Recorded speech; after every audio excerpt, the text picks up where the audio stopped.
Live stream has commenced.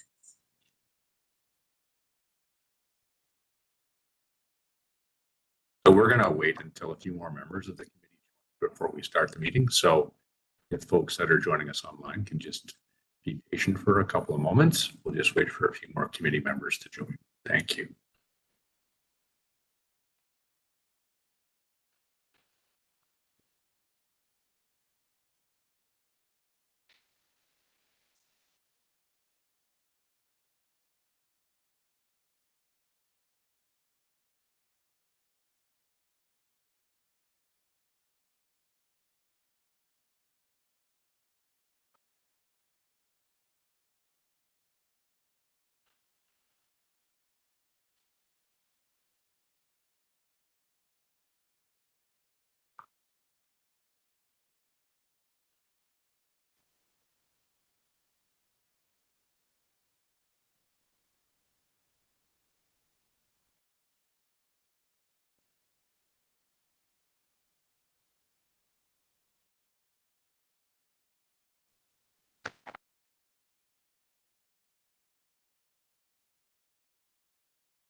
We don't have any regrets from any of the committee members, so we are expecting all committee members to join.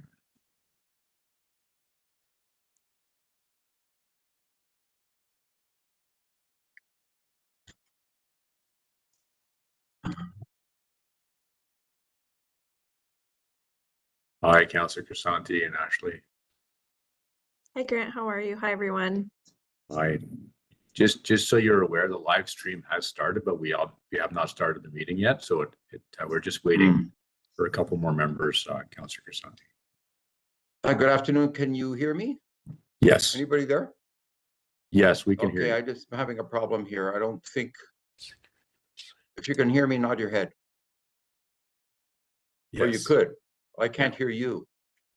So, what's going wrong here?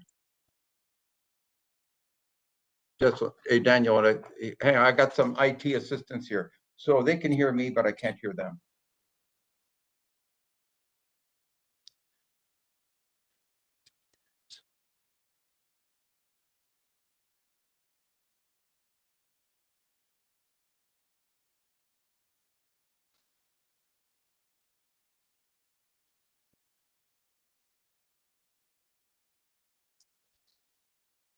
We're working on it. A few seconds here.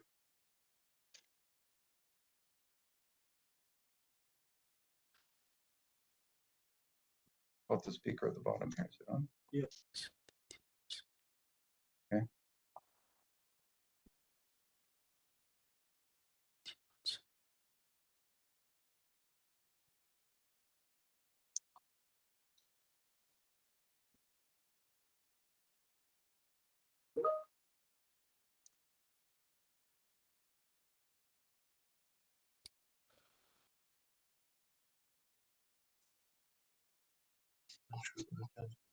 Yeah, here's the result. What if we disconnect that monitor? Could that be it? Oh, now we lost it. We can still get. Oh, Can you hear us now, Councillor Crisanti? I can hear you now for the first time. Yes. Excellent.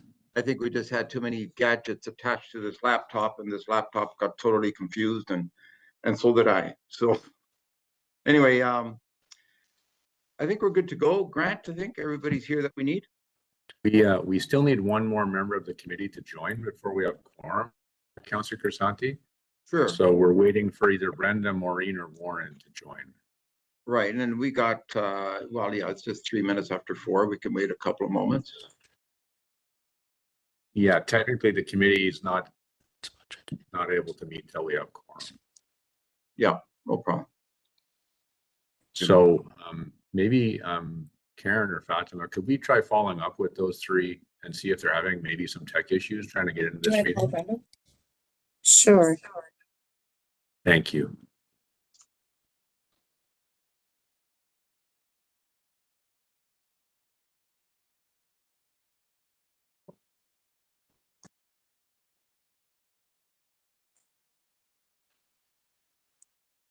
And Councillor Crisanti, we are aware that you do have to leave around 5:15.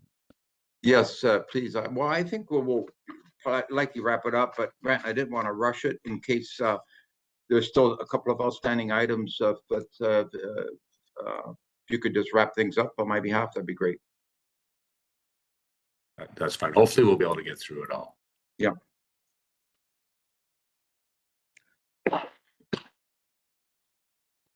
And bear with me, I'm still have a lingering cough from a virus that I got over some time ago, but the cough is not going away. So that goes with the territory.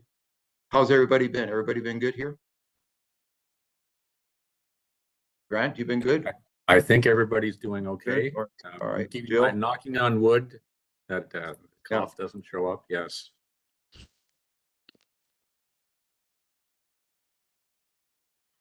So, Sorry, Councillor Crisanti. It's unusual that we don't have. Oh, here's Brenda. There we go. You're good to go now. Brenda's Hello, joining. Brenda. is Brenda here? Okay. I don't Yes. see- Yes, sorry about that. No worries. Welcome and thanks everyone for joining. Okay, let me just clear one thing off my screen. And it doesn't clear. Anyway, it doesn't matter. You can hear me and I can hear you. So, all right, let's get started. So first of all, good afternoon, everyone, and welcome to this virtual meeting of the Corporate Governance and Human Resources Committee of the Toronto Seniors Housing Corporation, which is being live streamed on YouTube. So in addition to the participating board directors and the leadership team, I am pleased to welcome our virtual audience and thank you for joining us on today's agenda. We have a few key items, which include an update from the CEO, Jill Batta, for which Jill will be your last meeting with us, and then you return back to the City of Toronto, and Tom Hunter comes back as CEO on April the 8th. So Jill, I hope it's been a great ride for you. It's been great for us, and you've been phenomenal. And thank you so much for all that you've done. And then on April the 8th, we got Tom back here. So, which is good too, by the way. It's a great thing. So, we will discuss the CGHRC work plan for 2024, which Grant, you're going to present.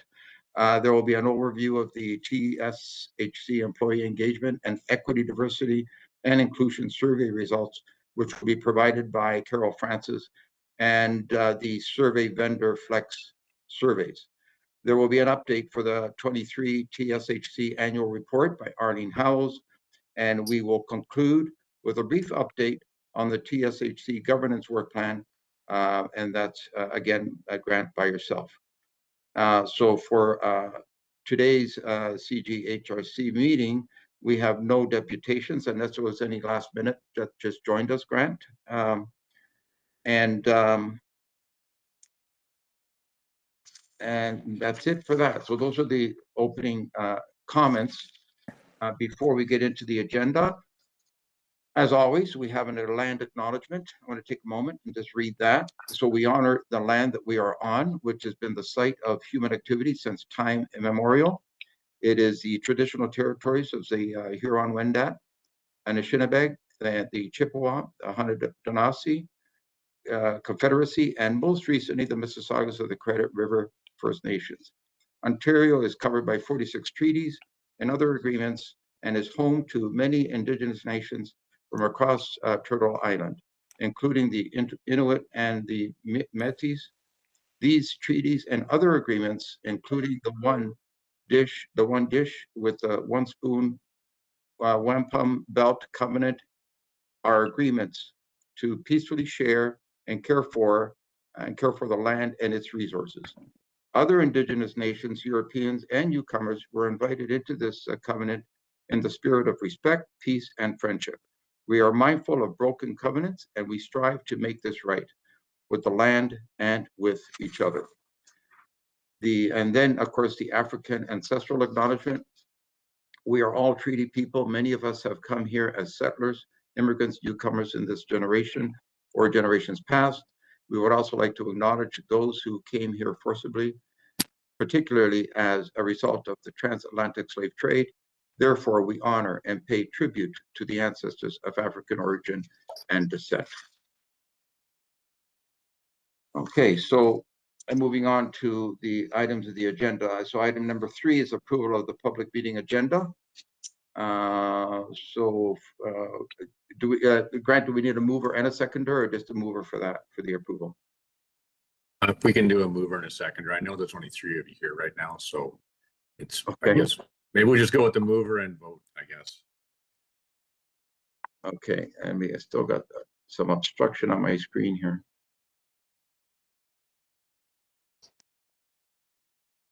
Which won't go away.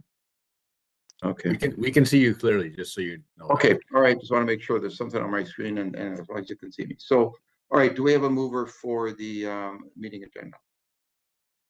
So move. All right, thank you. Was that, who was that, Brenda? Yes. And Lawrence, thank you.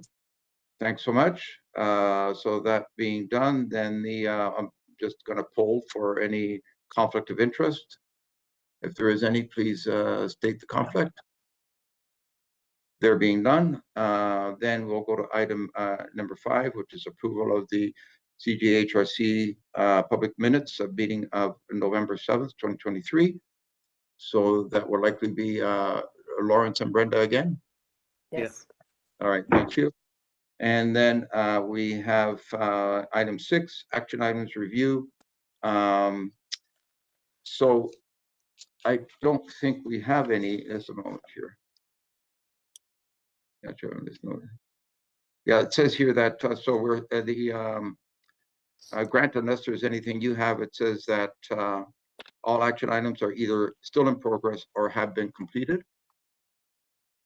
So just through the chair, Councillor Crisanti. Yeah. So yes, at this point, there are no open action items, and Okay. all the actions from the last meeting and previous meetings have been completed. Well, that is good news. That's great. Thank you. So then let's go to Jill and your CEO update. That's item number 7, Jill. Thank you. It's yours. Thank you. Thank you, Councillor Crisanti, and good afternoon, everybody. So yes, this is my last meeting of CGHRC, and I want to extend my thanks to the committee for their work and support during my time here at Seniors Corporation. We continue to see significant efforts and work in the last few months, some of which are highlighted in today's agenda, particularly the 2023 annual report and the Employee Engagement and Equity, Diversity and Inclusion Survey, which we'll discuss a little bit later on the agenda. I also want to note that for the committee that the 2023 annual report, along with the 2023 audit, which will go to our AFRC committee on April the 4th, will be packaged with some supporting materials as part of the 2024 annual general meeting requirements provided by the city. And this will be considered at the April 25th board meeting and then provided to the city as part of the executive committee briefing in July of this year. Finally, I would just like to extend my best wishes for continued success of the Toronto Seniors Housing Corporation and the important work that this committee and the corporation and staff continue to do every day. It has been my utmost privilege and honor to be part of this team again for the 2nd time in my career. I promise staff I won't come back again, but you never can say never. I have loved working with this fierce team of staff, with their amazing tenants, and just a great corporation and board. The board is just beyond my expectations, just bar none. So I want to extend my personal thanks for your support and all the continued success of the corporation as we proceed. And on that note, I'll hand it back to you, Councillor Crisanti. Jill, thank you so much. And also we want to extend, of course, our personal thanks to you for the excellent job you've done with us. It's been a great pleasure to have you with us, and wish you all the very best back at the city and you know, and for your future there. And look forward to working with you at the city too. So, all right. So item number 8, Grant, that is the CGHRC 2024 work plan. I'll provide a brief update on this work plan that is included in the package. Councillor Grisanti, before I do that, if I could Yeah. just quickly ask if we could get caller and user 1 to identify themselves. It may be Warren. It's Warren. I've been on for a few minutes. Okay, thank you, Warren. There we Hi, go. Warren. We thought Now that we- might have been you. So thank you for joining. So with regards to the CGHRC 2024 work plan, if the committee recalls, last year we did something similar, and we've also done a similar view for each of the other 2 committees, where we put together a proposed structure for the topics that will be brought forward at each of the meetings going forward throughout the year. So in the first meeting, this one on March 18th is our Q1 meeting, and the topics are noted and are on today's agenda. Our next meeting is on June the 12th, our Q2 meeting. That meeting is actually being held back to back with an AFRC meeting that same day. And you'll see there are some updates there on the people and culture and policy fronts, as well as an update on the transition and lease agreement and our meeting feedback summary, the work we've been doing in questionnaires after these meetings. Then in Q3, we have a governance work plan update, similar to what we have on today's agenda, a people and culture update, and we're bringing forward the human rights complaints policy. This is a big piece of policy work that is in process now. And then later on in the year, we'll have the board and committee schedule for the future and an annual people and culture update. The items noted with an asterisk move forward to board subsequently after the committee. And then, of course, this is a plan for the year and is subject to adjustments throughout the year. So we bring it forward for the committee's information today, and I'll take any questions. Any questions, Brenda? Yes, thank you. It was just a question about, you said things that will come back to the board, the ones with the asterisk, right? Yes. Okay. So the other things are what, just withheld or just completed and approved within the internal functioning, internal working? Yes. Within- So Yeah, okay. So through the chair, Brenda, it's a great question, and thank you for asking for the clarification. So the items with the asterisks essentially mean that the intent is they would move forward for a discussion at the board level after the committee. The items that don't have the asterisk would remain for discussion within the committee. And Oh, I that's- see. Yeah, That was, so it was to give some indication. yeah. And overall, when we look across the 3 committees, for example, we can get a sense of what items are coming forward, at least potentially to the board level as well. yeah. Okay, I understand. So some are within the purview of the committee. Other things go directly to the board through the committee? There may be things that might go directly to the board as well, subject to Okay. discussion with the chair. And we're also, there's also always the opportunity to bring items forward to the board that maybe originally weren't intended for that in this plan. So that can always Okay. be adjusted Yeah. as we go. All right, thank you then. Okay, any other questions for Grant? Okay, I don't see any other hands or questions. So thank you, Grant. Appreciate that update. I think next we're going to Carol Francis regarding an update on the employee engagement, equity, diversity, and inclusion survey for 2023 and the results of that survey. Thank you, Councillor Crisanti, and through the chair. So good afternoon, everyone. So we are going to have a presentation by Philip Rich, a Senior Account Manager with Flex Surveys, with respect to our employment engagement and diversity survey. So first off, I just want to do a recap. So Flex Surveys was awarded our contract to conduct the employee engagement and demographic information, sorry, I said diversity before, survey.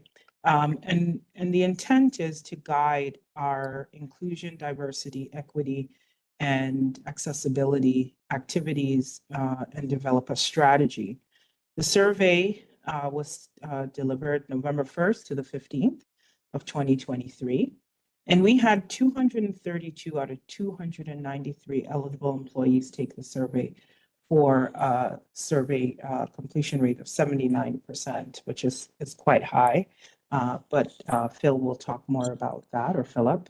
And so 3 key takeaways, 82% engagement rate, 90% endorsement rate, and 3.8 out of 5 in terms of a scale. So our response to questions. So Philip will actually do a presentation for the committee, and then we will have any questions for Philip or myself, and then look at what our action items are and our next steps. So Philip, you can take it away. Okay, beautiful. Well, thanks for also involving me in today's presentation. I'm just going to go ahead here and share my screen, and I hope that's popping up nicely for everyone. Yep, we got it. Okay, beautiful. So again, just to provide a little bit of context and background here, when we talk about engagement surveys, when we talk about EDI surveys, they tend to be multi-step approaches. Step 1 is conducting the survey, which we've wrapped up at this point. Step 2 is starting to compile all the results and all the key figures that we have to dig into, which we've been able to clean up as well. And what we've now moved into is the most important steps 3 and 4. It's getting this information in the hands of leaders across the organization and then turning it into action items. And so today I'm going to be highlighting some of the key themes that came out of the survey. And then as we move forward, the team will be able to keep you involved in terms of what are some of the key strategic action items that have been accomplished as well. So just very quickly, a little bit of background on Flex. We're a boutique research firm based out of Toronto. Our main focus is employee surveys of all shapes and sizes. Myself, I've been doing this 15, 20 years on an overall basis. And as I take you through some of the results of the survey, my job today is going to hopefully make sure that each of you are comfortable with what were the results and how did we do as an organization, as well as give you a little bit of context to what we're finding with other similar organizations as well. So Carol mentioned participation. We had very strong participation overall. As you look here, again, we had 79% overall, big uptick from the previous survey that was conducted back in 2021. That was with a different vendor, but again, we've been able to sort of map through some of the results as well. And a key thing here was 79% that I just want to make sure resonates with everyone. There is no correlation between participation and satisfaction. So whether or not we hit 60, 70, 80, or 90% participation, it's not going to move the overall results. They're going to be quite strong. They've been locked in, I would say, once you hit 50, 60% or so. The key difference here by reaching this level is it's going to give us great access to not only the overall results, but some specific results across some different teams. And then the other thing I want you to keep in mind is when 80% of people go out and vote, so to speak, they're much more likely to feel the change that occurs afterwards. And that's the part that we're getting to now with the action items and that we'd like to move forward with. So from there, what I'd like to do is go through some of those concepts that Carol mentioned as well, just to make sure we all have a strong understanding of what we're looking at here. Starting off with engagement, which to me is the most important concept that we're going to cover. Engagement is not only are we happy, but are we connected to the organization as we're moving forward? And the way that we address this is actually with the first question within the survey. What's the likelihood that you'd recommend our organization as a place to work? Now, what you're looking on the screen here is not the results themselves. This is the scale or the axis that we used for the question, going from 0 to 10 along the way. And the goal of this particular question is to help us break apart our workforce into different caricatures of different types of employees. So starting off with 9s and 10s, those are people with the strongest connection to the organization, very high engagement on an overall basis, strong linkage, and that's what we're going for. We want as many employees to fall within that bucket as possible. Now, right behind the 9s and 10s, we have 7s and 8s. Also very strong engagement day to day. There's just something small that's holding them back from being as excited, let's call it, as that group ahead of them. And so one of the goals of the survey is to really understand what are the 1 or 2 small things that we could do to work on team by team to pull employees over to the right-hand side. Now, lastly, we have detractors. It's the widest part of the scale. It jumps out to us, definitely. And there's a big difference between a 0, 1, and a 5 and a 6. But at the end of the day, the biggest thing that comes out about this group is there's a roadblock that's holding them back from being engaged, being connected to the organization. So the goal of the survey is not to identify who are the detractors or the disengaged employees. The goal of the survey is to really identify what are those roadblocks, and as leaders, what could we be doing to work on and remove those obstacles, thereby engaging our team moving forward. Now, the reason we care so much about detractors or disengaged employees is because it leads to key impacts in any organization. This is where our turnover will typically come from, and this is where lower levels of customer service or customer satisfaction would come from. Whether I'm supporting other units or other teams internally, whether I'm working directly with the public as well. So now that we have a little bit of background for the key question, I want to dive into the results themselves. And so based on the latest survey, this is the actual makeup of the response that we've received. You can see here just under 50% of all respondents coming back as full promoters, highly engaged day to day. Just above a third passive promoters engaged on a day-to-day basis. And then the remaining 18% you could see are coming in as detractors. So from my perspective, this is a very strong, as an outsider looking into the organization, it shows we have a very strong foundation that we're trying to build from. What this is going to do is give us the information to track our progress moving forward. It's almost like taking your temperature, taking your pulse. Are we healthy or are we sick? But it can't tell us specifically what to do about it. That's where the body of the survey comes in, and we'll get to that shortly as well. Now, with so many numbers on the page, sometimes it gets a little bit tricky to track our progress. So we tend to want to simplify this equation down to two key tracking figures, and that's what we have up on our screen here. So starting off with NPS, or Net Promoter Score. The definition of NPS is promoters minus detractors. If I go back a page here, again, it's our 9s and 10s minus our 0s through 6s. So the number itself is 48% minus 18%, and that's what brings us to our overall NPS of 30. Now, typically, when you look at a number like 30, it doesn't jump off the page to you and scream excellent, but it really is at the end of the day. And I just want to give a little bit of context to this number. The first thing we have to keep in mind is the axis is unlike anything we're typically used to. It actually goes from negative 100, you can see here, all the way up to positive 100. Many organizations, when we first get involved and we first start working with them, they're in the red. They have more detractor energy than they have promoter energy. And their goal is to break even and then to start building up that culture over time. What this shows, again, is we're starting off with an extremely strong foundation. And the way that we know that is also by factoring in some of these external benchmarks. So I'll be referring to some benchmarks throughout the presentation here today. The key thing to keep in mind is we're trying to match you up as close as we can with other similar organizations. It's based on filtering it down by size, by industry, and geography as well. So it's apples to apples, it's as close as we can get. But the key thing I want you to keep in mind when we look at benchmarks, and this is for anyone in the engagement industry, you're only getting compared against those others that have taken the test. It's not the whole class, so to speak. So only 20 to 30% of organizations tend to conduct these types of surveys on a regular basis. And if you could see here, we're falling in about that 50th percentile, let's call it 2/3 up the line here. We're falling in the top third, not of all similar organizations, but of top performing organizations that are taking the test and conducting this type of survey. So as we look at NPS, this gives us a good metric to track moving forward. It gives us a good starting point to compare against others as well. But to complement it, we also provide overall engagement.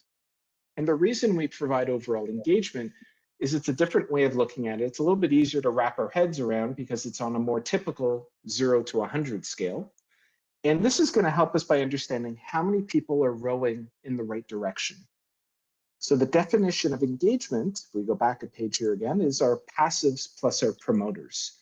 Any scores of 7, 8, 9, or 10. And again, we add our 34% with our 48. That's what brings us to 82% overall. Over 8 out of every 10 employees are actively pushing in that right direction. And again, as we compare that externally against our benchmarks, you can see here we're coming in just under, but pretty much in that top quartile of top performers that are conducting this type of survey. So to me, this is the key metric. This is the key numbers that we want to track as we move forward. The rest of the information I'm going to share is really to help us move forward. What are some key items that we want to keep in mind? But this will give us our overall reading that we want to track forward. Now, one of the key questions that tends to pop out as we go through this type of research is, we're putting a lot of faith into a single question. Is that a smart thing to do on an overall basis? And so to link it through to you and to show how important this question is, we took all the respondents to the survey and we're trying to break them out for you to show you the correlation.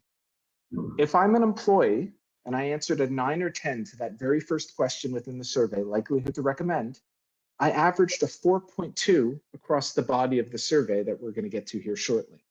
So this one question accurately predicts everything that's going to follow within the survey. Wow. 4.2, 81% of all scores that came back are 4s and 5s from that first group. So it shows that our promoters are all in, highly engaged, fully committed. Right behind them, we have our passive promoters, 7s and 8s. And I know it feels very small. What's the difference between a 7, 8, 9, and 10? You can see here it's about a half a point. That half a point is the same across every industry, anywhere that you want to survey globally across the world. And that's the beauty of this metric. I'm happy, I'm engaged, I'm just not through the roof. And again, 1 or 2 things that we could work on, that's what we're trying to do to pull them over into that promoter group. Now, the last of the group, the detractors, it's the widest part of the scale.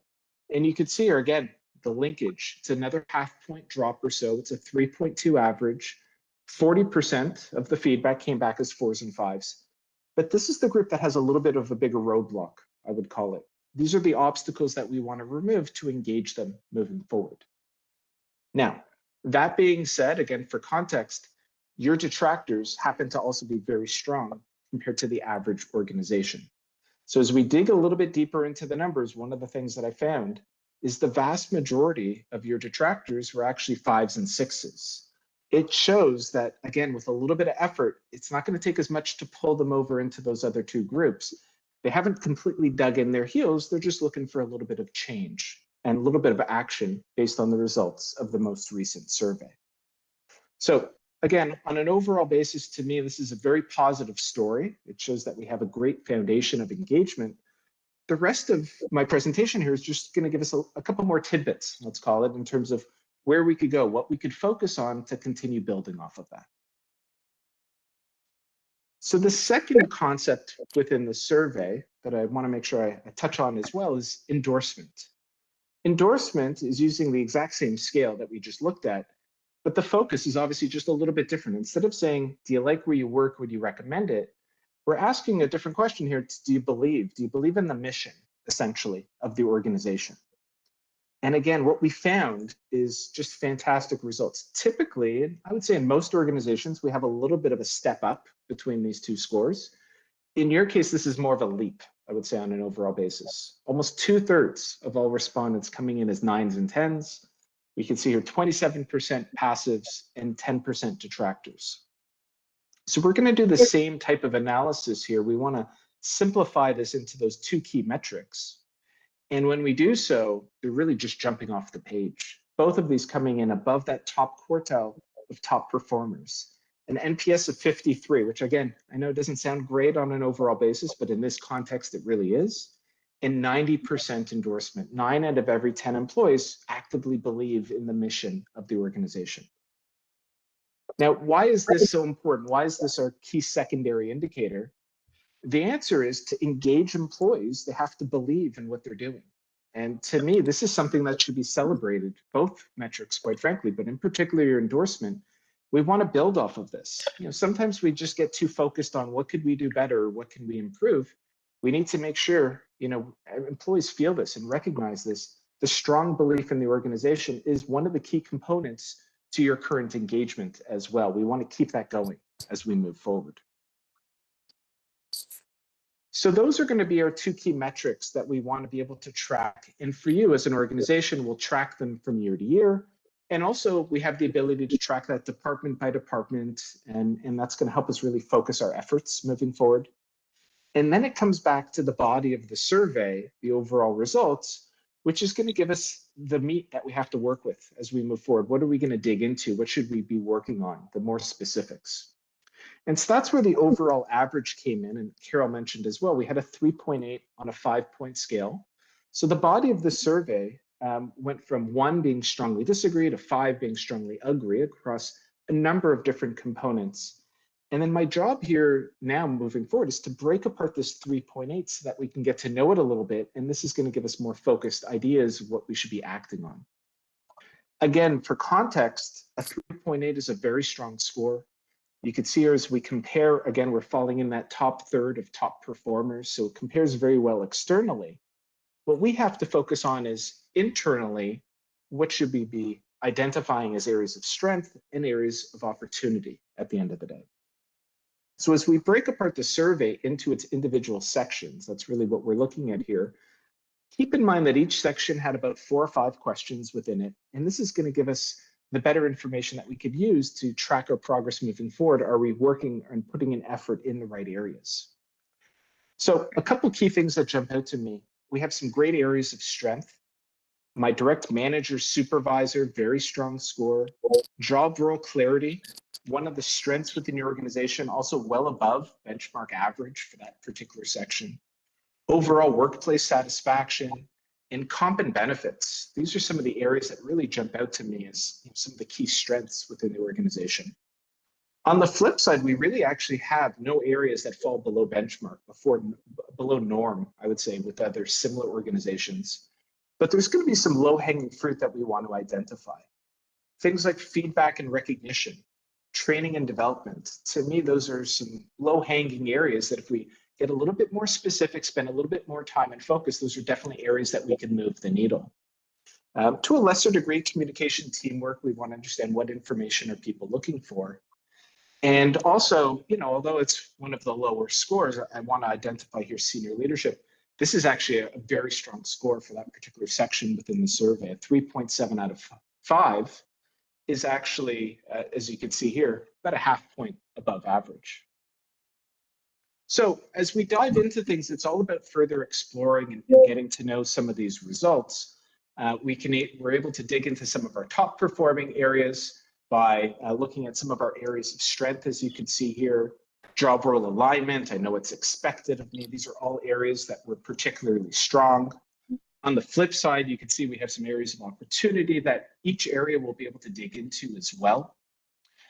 And then as we move forward into the results, you're going to have access to all the specifics, question by question throughout the survey. How did we perform on an overall basis? But a key theme that I want to just highlight here is with the 1 to 5 scale, as we jump out a little bit, it really just shows the overall results. The vast majority of all responses were coming in as 4s and 5s. Very small 1s and 2s along the way. And the biggest opportunity is going to be some of the 3s down the middle of the page here. Now, as we start digging into things, I just want to highlight some quick key insights along the way, and then we'll be able to wrap up into some questions as well. We did some linking back to the previous survey that was conducted back in 2021, and there was a lot of great alignment on an overall basis. All the main results were very consistent on an overall basis. All the high-level indicators, things like overall engagement. And then within the individual questions, we mapped, you can see here, 33 of the 54 current questions back to the previous survey. And while there are some areas that have increased or decreased over the last couple of years, it was very tight to me on an overall basis. And the key will be continuing to focus on the current year moving forward by keeping in mind a couple key items. Again, we compared very well to the norms or the averages. The vast majority of questions were coming in well above average. You can see the body here coming in at par. And there's only a couple questions within the overall survey where we're coming in slightly lower on an overall basis. We also dug into the qualitative.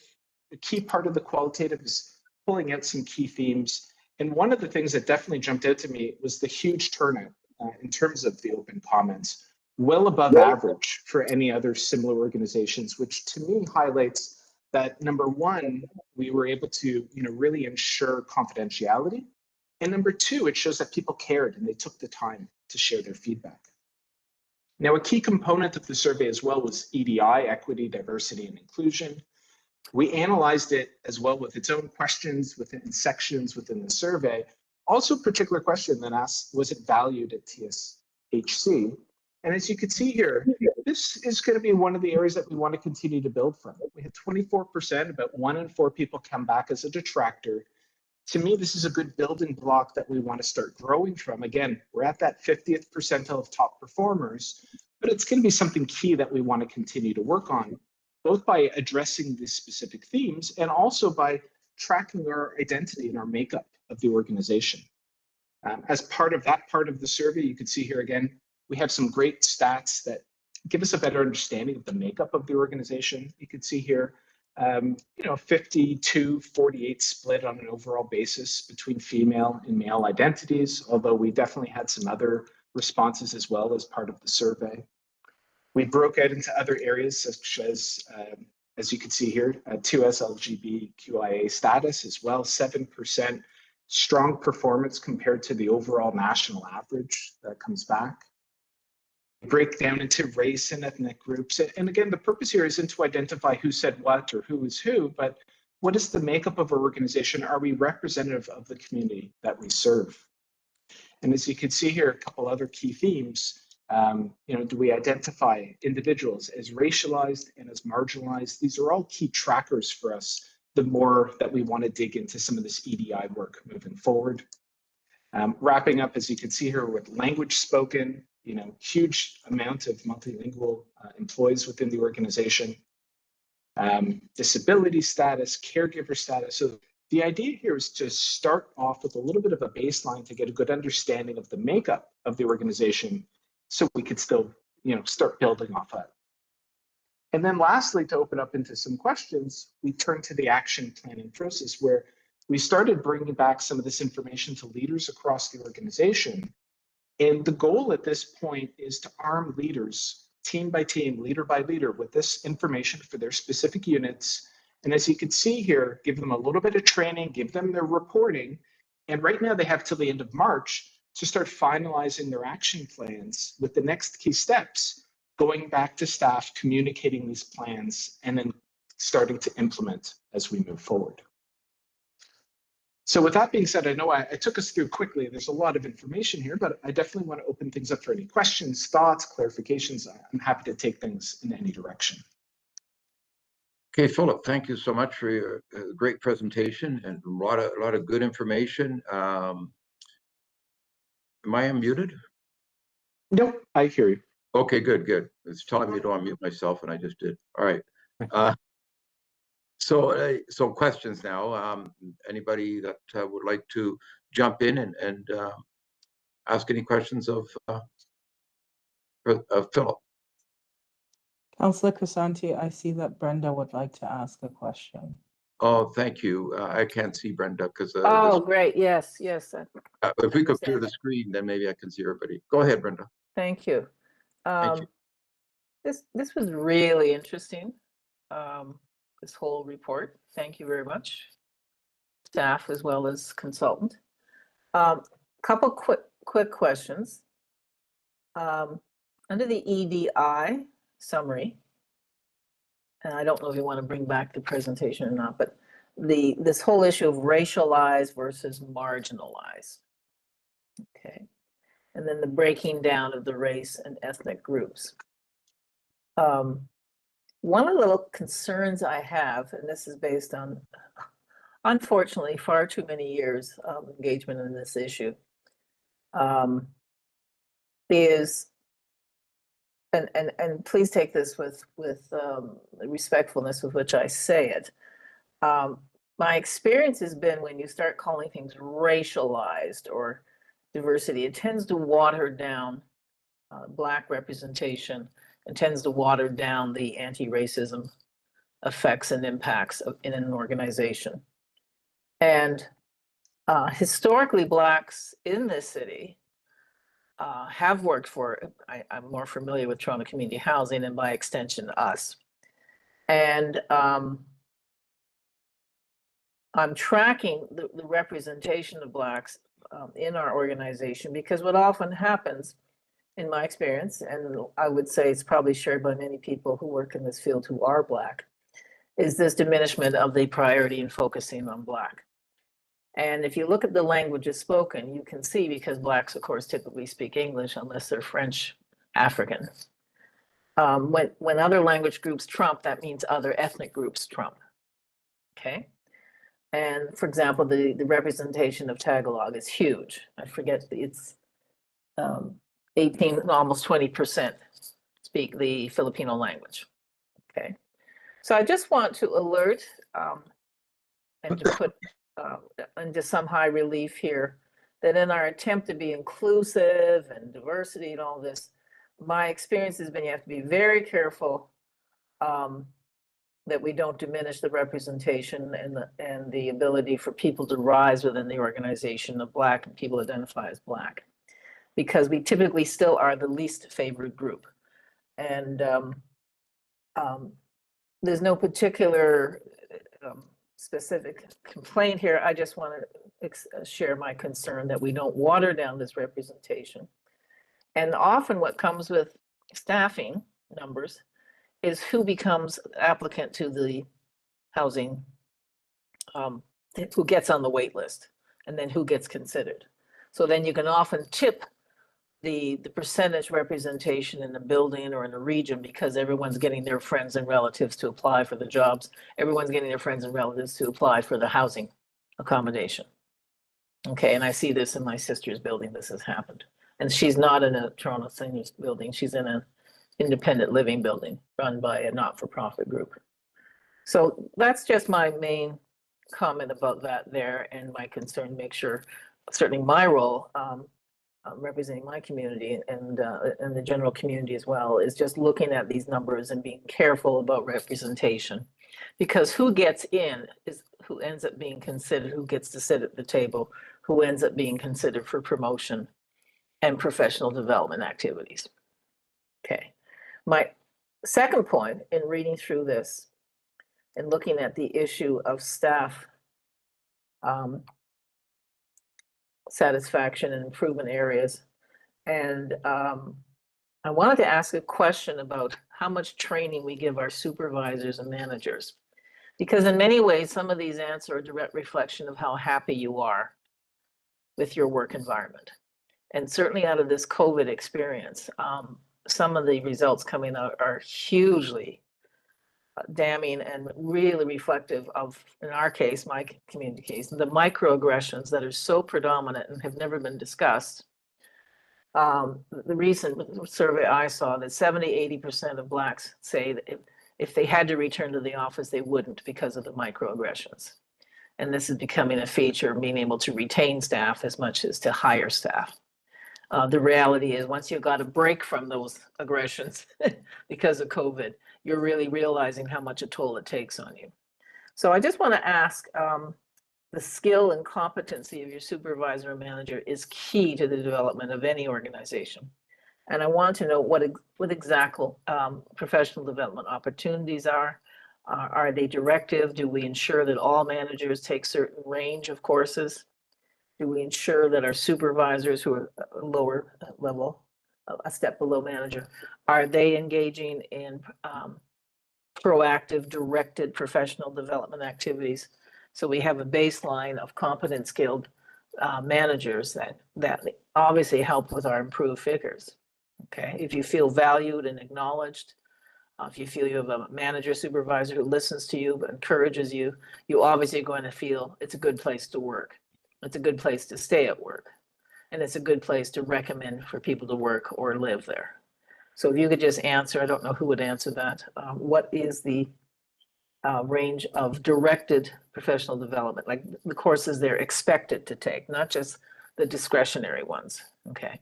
But what training do we give our supervisors and managers? So I don't know who wants to answer that. So if I could, Councillor Crisanti?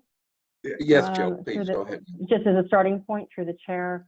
So thanks for the questions, Brenda. So first, I will answer part of it, and then I will hand it over to Carol to answer some of the rest of the ongoing and training and skills learning that our supervisors and managers have. But I wanted to share that for the first time in our history, and I think probably even in the history of CCHC, we have a all Black female regional manager cohort currently.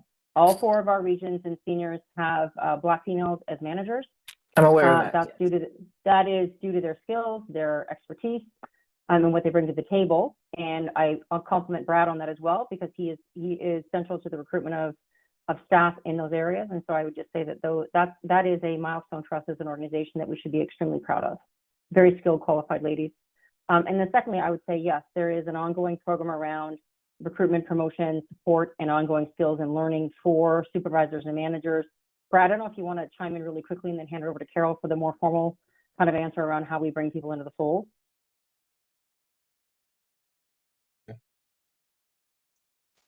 I'm sorry, yeah, there is an onboarding plan for staff when they're hired, and we do have different training modules that Carol and her team set up for the managers, and they go through a centralized repository talent connect on our system for that training, as well as our regional managers for the first time are participating in ANFA sessions, as well as going to property management, PM Expo, and things like that in order to engage with their colleagues. So And if I may, Carol, just yeah, wrap go ahead. up through the chair. So Brenda, you and I could have a lengthy conversation that will take us well into next week about all this. I'm very empowered by it and driven. But some of the things that we're doing, and I made some random notes. So one of the things that you see in the summary report is the IDEA committee, and that is the inclusion, diversity, equity, and accessibility. And through that committee, we were looking at planning a series of events, but I think that committee is best served being more strategic in nature.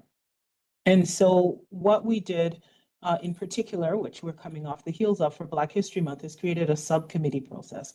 And that subcommittee volunteered and drove our Black History Month activities and information and all of that. And the reason I point to that is because through some strategic initiatives, which we procured the services of another consulting firm to assist us in creating an IDEA strategy framework.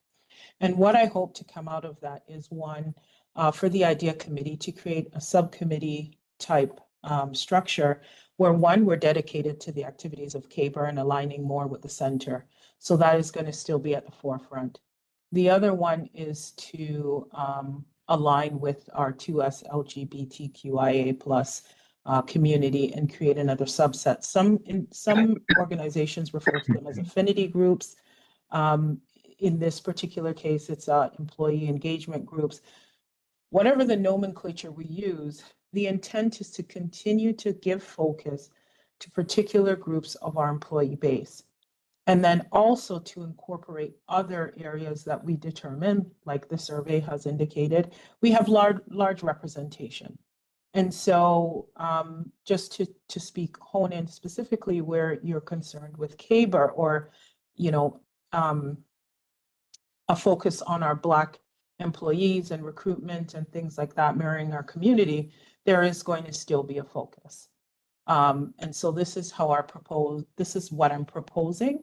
But as we continue to work through the IDEA strategy, we will then extrapolate what works best for our organization. As Jill said, recruitment efforts will continue to hone in on those types of areas as well, recruitment, promotion, things of that nature that do affect our Black population of staff, but also how do we look at other staff. So I don't think one has to, fall behind the other. I think we can do these things in unison. And so this is what we're working towards. The survey data is very helpful. Yeah, it is. Yeah. It will provide us with a sort of compass and not to have those blinders on. But this is the approach that we've taken right now. And as we continue to make more strides there, we will be revisiting some of our plans with the CGHRC committee. And then just, to wrap up, I know we've taken quite a bit of time, but Brenda, if there's anything outside where you can kind of, sort of spearhead or provide information or guidance, that would be welcomed as well, Sure. even outside of the call. So just And want to leave that open. And I'm appreciative of everyone's answers, and in many ways, it's not only Blacks that I'm speaking of, the Black community, but I always feel that there's the formal stuff and then there's the devil's in the details, isn't it? And good HR policy helps everyone, okay? And good training of supervising. Your first step is you got to look at supervisors. That's the first step up for people, right? Good training for supervisors and managers kind of floats all boats, all right? And it's often the hidden stuff below the formal committees, the formal task force, et cetera, et cetera. I've been through decades of committees, task force, what have you, that either got sabotaged because the details were not ever dealt with. And this is true for many issues, not just diversity issues. And so I always like to peel behind the layer of the formal stuff and look at the practical day in, day out. And for me, I target in many ways the training and development of staff in general, how people can commit themselves to an organization, stay there, rise up, have institutional memory, institutional experience that can be shared. So I'm happy to help in any way and provide any information. That's been my leitmotif for most of my life because I've always been the first or the only Black in any organization I've ever worked in or volunteered in. And I've had to play that role many times. But I just like to have people understand it's often the small stuff, the detail stuff, that where a lot of accomplishments happen. Okay. And so my questions about what are we doing with staff development and training stem from that. That's been my professional experience as well as practical personal experience. It's often the details that determine how advanced your goals get. But thank you for this report. I really appreciate the details and the summaries here. And I think when it comes to our annual report, I think it's worthy to kind of toot our horn a little bit here in terms of the language we put in our annual report. I think, Arlene, you're going to be talking about that later. Yeah. I mean, I've never heard these results in any other survey process I've been in. So I think we need to pat ourselves on the back for the work that staff have done in our organization. Brenda, thank you so much. Great comments, great questions. And I see Grant's hand up. Did you want to just add to this item? Grant, go ahead. Thank you, Councillor Crisanti. I just wanted to sort of mention just time, because I do know there's a bit of a time consideration for yourself. I do see Maureen has her hand up as well. We had this item scheduled till 5, so we're coming up on the end if possible, and I just wanted to flag that for your awareness. No, thanks so much. I think that was, I don't see any other hands up. Oh, Maureen's up. Yes, sorry. Okay. All right, Maureen. Yeah, let's see if we could do this quickly. Go ahead, please. Ask your question. Oh, can't hear you. And I can't hear you. You're still muted, Maureen. Okay, all the thank yous. There you are. There's a couple of markers. Well, first of all, I think that the overall survey, the results were outstanding. The percentage of participation was way better than I could have possibly imagined, and the results. But there are some details, as Brenda mentions, the devil's in the details, and sometimes these formal heading things, presentations don't have those detailed information. I don't raise this to discuss it today, but I raise it just to say I expect it will be covered in the action plans. There are a number of staff that I know feel burdened, overworked. They have a lot on their plate. Again, that all comes back to the city and money. But I'm hoping to see something about that in the action plans. And my question is, will you be presenting the action plans to any of the committees? If I may, through the chair, Maureen. Thanks, Carol. So we are working through the action plans. The due date for the action plans for each working team with a reporting supervisor or manager is March 29th. The leadership team is also going to be doing 2 to 4 action items for the overall organization, perhaps based on the top and bottom indicators that you saw today. And so, yes, the intention is once the action plans have rolled up, we will take a look at them and we will be communicating them back. It may be at the next CGHRC or the next board. And so I'll work with Grant to coordinate that activity, but that was always the intention, to come back and say, here are the action plans. So you may not get for every single team, you know, but we are going to cascade them up and really look at what the organization is saying in real time. Okay, I look forward to it. Thank you. All right, so thanks so much, everyone, for and Philip for the presentation and all the great questions that we had. So let's move on. It's now 5 o'clock. So the next item is the annual report, and Arlene, that's over to you for the annual report. Thank you. Thank you, Councillor Crisanti. So just quickly, in the interest of time, our 2023 annual report is before you. You see the draft. All the manicuring and beautifying of the report will come at a later date. We will be adding the images and quotes and all those good things at a later date. We just wanted to present to you the draft content that speaks very specifically this year, unlike our previous years, to our strategic directions and our achievements related to the strategic directions in 2023. So I trust that everyone's had a chance to review the report, including all the remarks and some of the really great stories that are included around some of the programs we've been providing, the amazing data that's coming out of the work that our operations team is doing. I think we all have good reason to be very proud of that report, of board included. So I just wanted to ask, just put that to the committee, that this is our report for 2023, and should you have any questions, happy to take them at this time. Okay, that's great. Short to the point. And Brenda, question. Go ahead. Thank you. Go ahead, Brenda. You're muted. Brenda, you're muted. Still muted. How's that?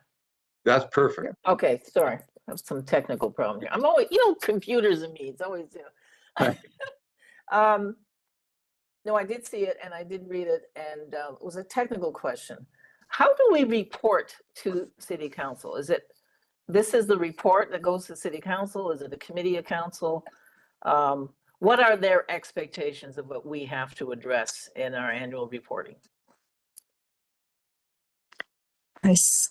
I'm not sure if Councillor Crisanti can see the hands through the chair, but Grant had his hand, and so did Jill. Oh, there's Grant. Yeah, Grant, there you go. And then Jill.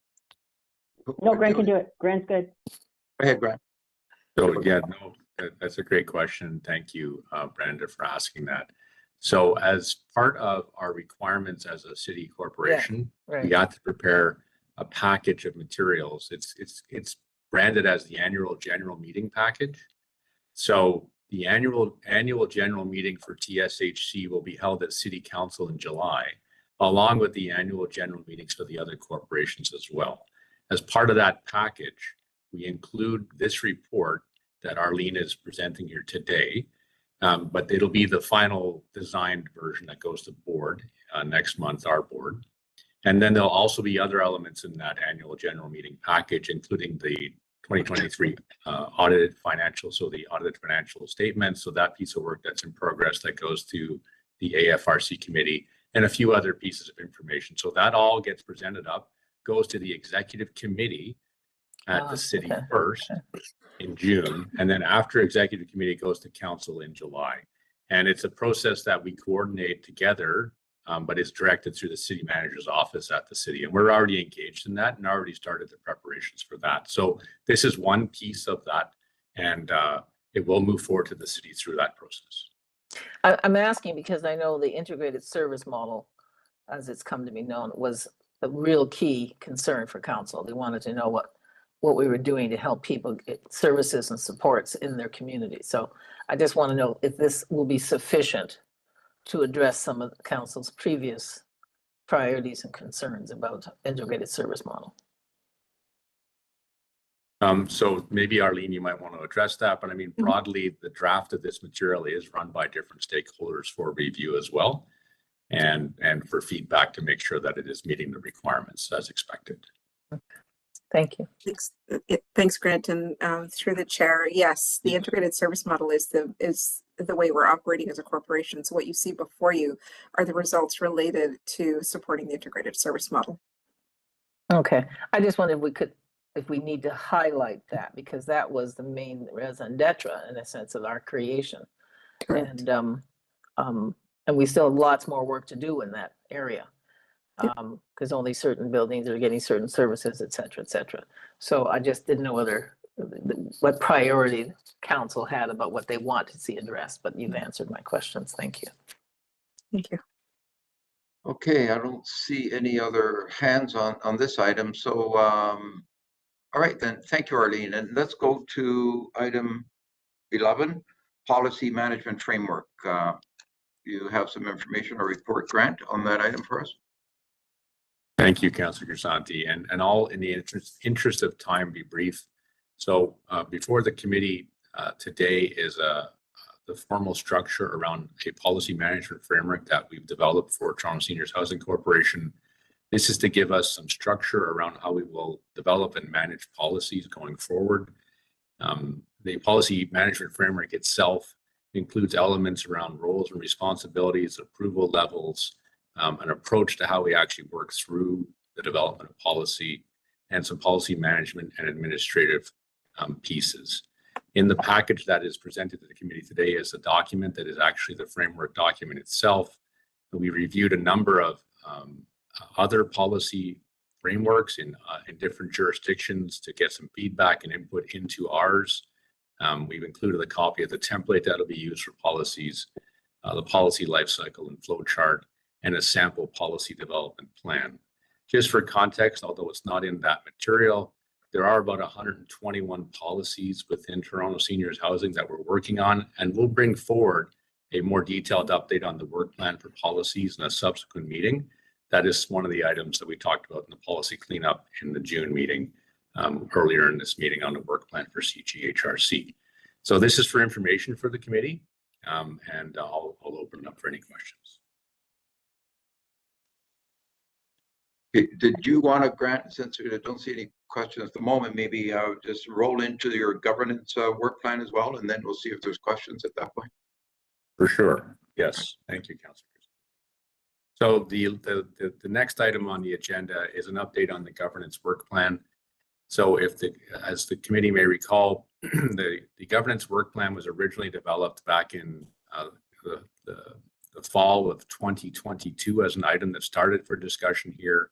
About a year ago, in March of 2023, there was a board workshop where we actually had a dedicated conversation about the governance work plan, and subsequently 23 different actions were identified in the work plan, of which 15 were aligned into quarterly or time-bound elements, and 8 were noted as ongoing.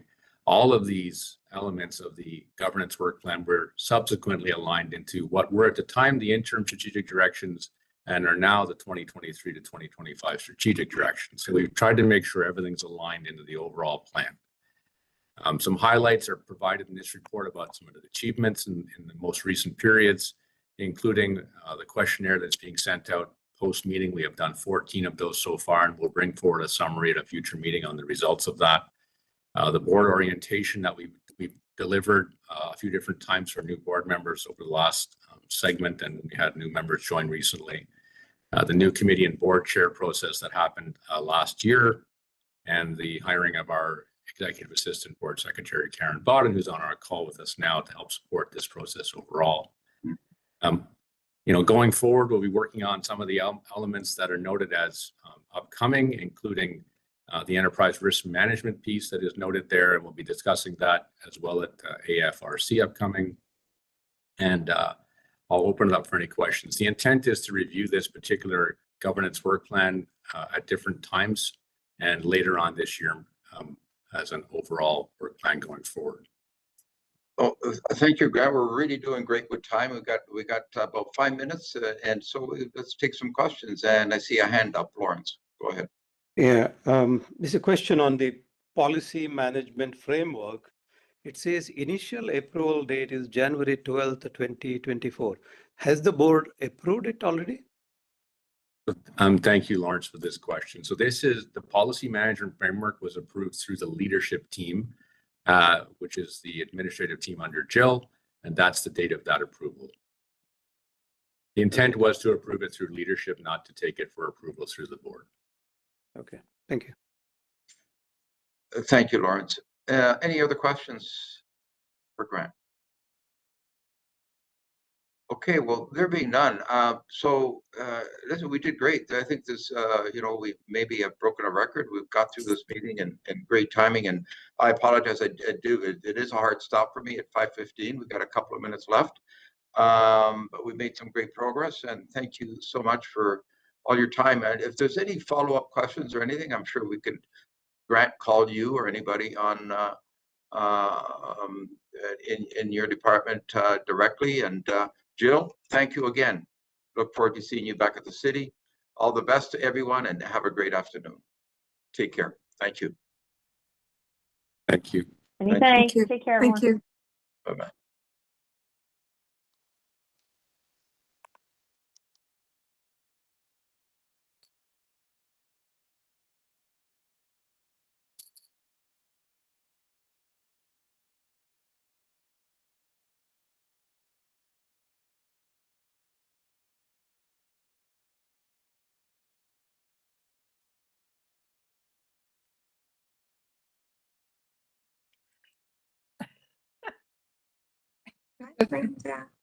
I'm having computer problems here. No With problem. WebEx. Bye-bye. With WebEx. I can't get out. I'm gonna end the meeting for you.